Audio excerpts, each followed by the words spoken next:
Hello, TooneySA here, formerly known as Manic X, with a fun little video called 10 Facts about GRA Episode 1. I hope you enjoy the video.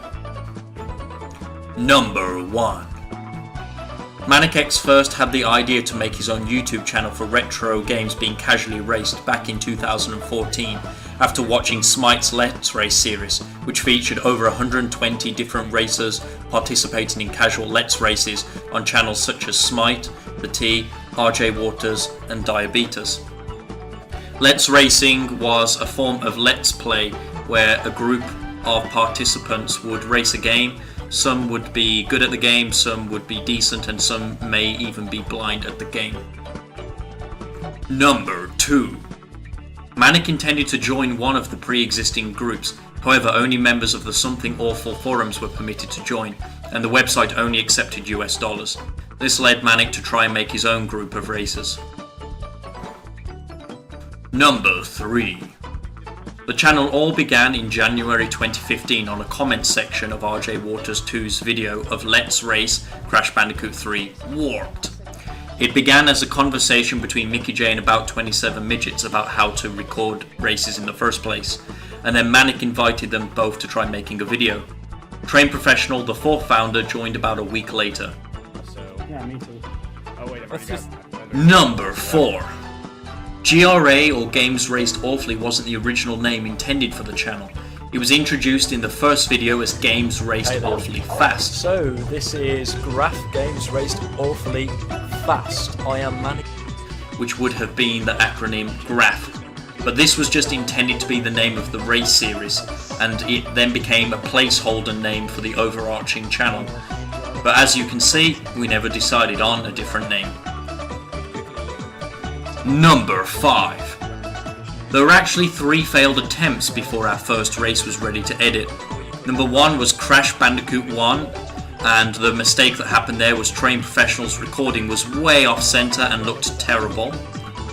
The second attempt was Spyro 1. In that race, Mickey J's footage was using fraps, and it was extremely choppy to the point of being unwatchable. As there were only 4 participants, this was 25% of the content. And the third failed attempt was also Spyro 1, where after 50 minutes of recording, Midgets was called away by his mother to clean the kitchen. Number 6. Manic edited the first video in February of 2015 on a 1-month trial of Sony Vegas 7.0. Following its completion, he went on to edit nearly every other race on the channel. Number 7. The Crash Bandicoot 1 race took over 70 hours to edit and a further 22 hours to render, including one failed render at 89%. The project had over 60 track layers in Vegas. Number 8. Every single speech bubble you see in Crash 1 video was manually placed by Manic, as he hadn't yet figured out how to do it automatically.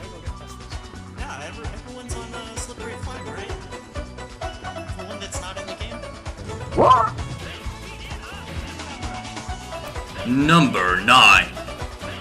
Manic chose his username based off of the Manic difficulty setting from the PS1 Dance Mat game. He later discovered Manic was also a green hedgehog from a poorly rated Sonic series and rolled with that character as his avatar.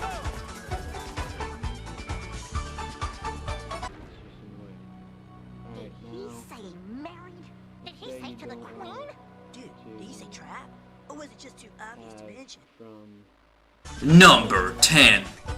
Mickey J managed to finish Crash 1 in first place in an impressive time of 1 hour, 13 minutes and 34 seconds. That includes getting all of the coloured gems and both boss keys. That puts him ahead of famous Spyro speedrunner Chris LBC on the official leaderboard. Manic finished in second place just 2 minutes later, with the other 2 participants not finishing, and Train Professional achieving 5 game overs before abusing the load state function. The race finally ended when Manic lapped Train Professional, and the race was put to bed. Thank you so much for watching the video. I hope you enjoyed these 10 facts about the early days of Games Raced Awfully. There will be further episodes in the future. please consider dropping a like and subscribing to our awful channel.